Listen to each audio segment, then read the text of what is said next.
사실은 이제 이런 것들을 하다 보면 사실 굉장히 올바른 방향이고 정말 가치 있는 일이라고 생각이 되는데, 실제로 우리나라 여건이라든지 뭐 어떤 지원, 뭐 정부라든지 뭐 주변 사람들, 또 병원의 형태, 또 뭐 동료 이런 분들이 좀 이렇게 그런 것들이 좀 어려움이 있지 않습니까? 환경적으로 사실 이런 것들을 제대로 하기에는 좀 어려운 환경들이 있는데, 사실 선생님이 생각하실 때 뭐 이런 혹시 뭐 나라든 정부든 뭐 지자체든 병원이든 우리 동료든 어떤 도움을 좀 선생님한테 주셨으면 좋겠다라고 생각하는 것들이 있으실까요? 뭐 여러 분야에서 다 도움이 필요하고, 또 그런 도움이 이제 많은 도움이 될 거라 생각을 하는데요. 그렇지만 우리나라에서 제일 시급하게 좀 해결해야 된다, 아니면 좀 해결을 위해서 노력을 해야 된다고 생각하는 점은, 이제 뭐 다른 나라도 사실 좀 비슷하긴 합니다만, 특히 우리나라에서 그 정신적인 어려움이나 아니면 정신질환을 갖고 있거나 아니면 뭐 마음의 고통이 있어서 좀 힘들어하는 사람들에 대해서 그 사람이 좀 약하다거나 이상하다거나 그렇게 좀 편견을 이제 많이 갖게 되는 것 같고요. 그래서 혹시 자신이 남으로부터 좀 정신적으로 약하거나 이상한 사람으로 보일까봐 두려워하는 그런 문화가 너무 팽배해 있는 것 같습니다.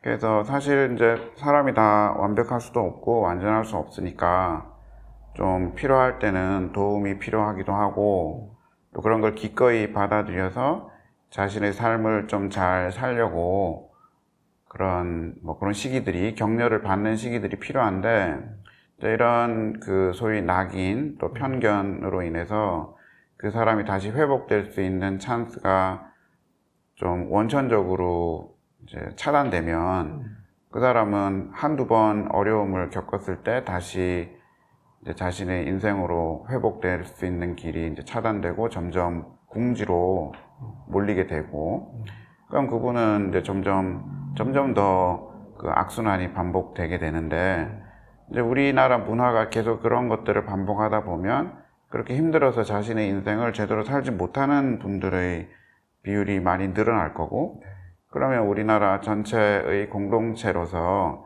져야 되는 어떤 공동의 부담이 더 커지는데, 이제 그런 공동체가 이제 하나로서 전체가 다 잘 나가야 된다 하는 그런 문화적인 의식이 좀 부족한 것 같습니다.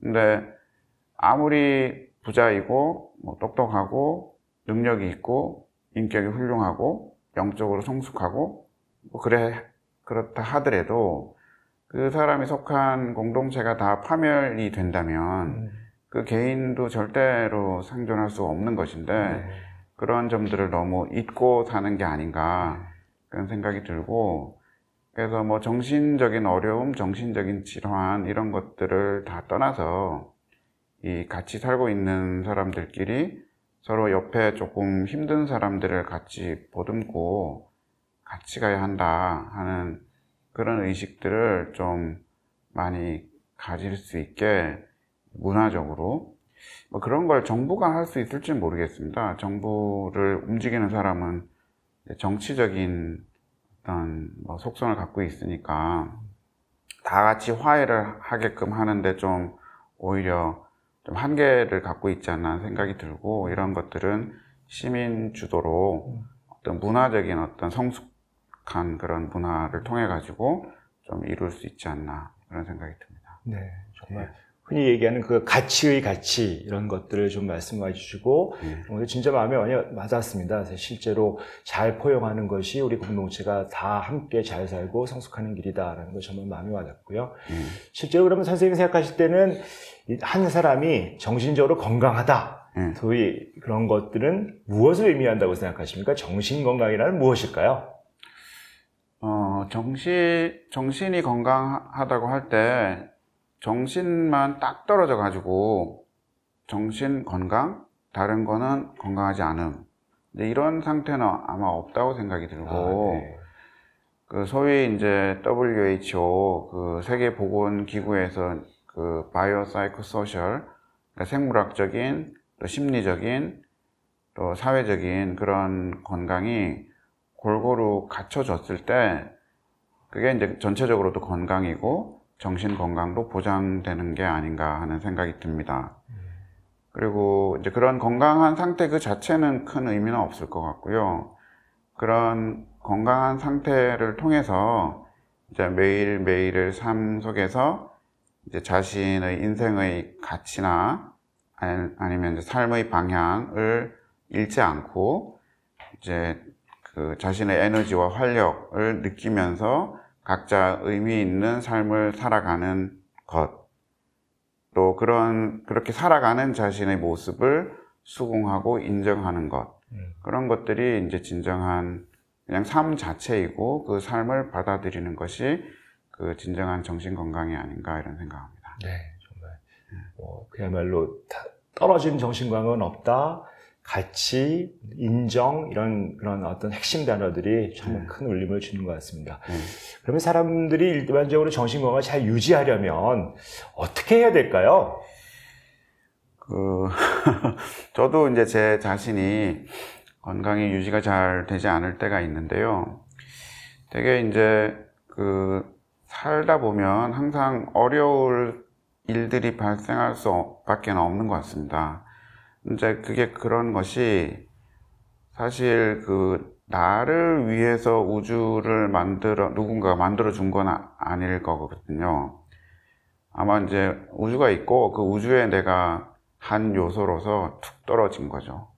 그러니까 내가 알아서 좀 잘 적응하면서 내 삶을 잘 영위를 해 나가야 되는데, 본능적으로 나한테 내가 잘 살 수 있도록 여러 가지 여건이 되지 않으면 자꾸 원망을 하게 되는 것 같습니다. 네. 그리고 그 원망에서 벗어나지 못하다 보면 내 이제 정신 건강이 무너지고, 그 건강이 무너지다 보면 신체적인 건강도 무너지고 사회적인 기능도 떨어지고 다 그런 것 같고요.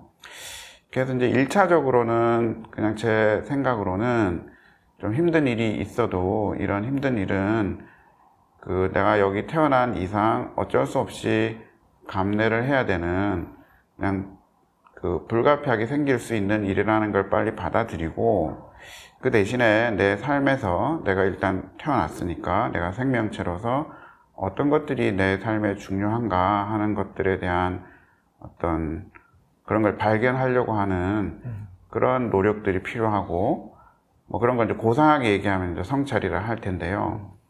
그런 성찰을 통해 가지고 자신의 추구하는 삶의 방향을 좀 깨닫는 그런 게 영적인 것일 수도 있고, 여러 가지 철학적인 것일 수도 있고, 인문학적인 것도 있을 수 있는데, 그런 것 통해 가지고 이제 어려움에도 불구하고 좋든 싫든 자기 삶을 받아들이고 자기 삶을 묵묵히 살아가는 것, 이런 것들을 이제 제가 하는 심리학에서는 심리적인 유연성이라고 하는데요. psychological flexibility라고 하는데, 이제 그런 것들을 유지하는 것이 자신의 밸런스를 유지하고 정신 건강을 좀 지속하는 데 큰 도움이 되지 않을까 이렇게 생각이 듭니다. 네.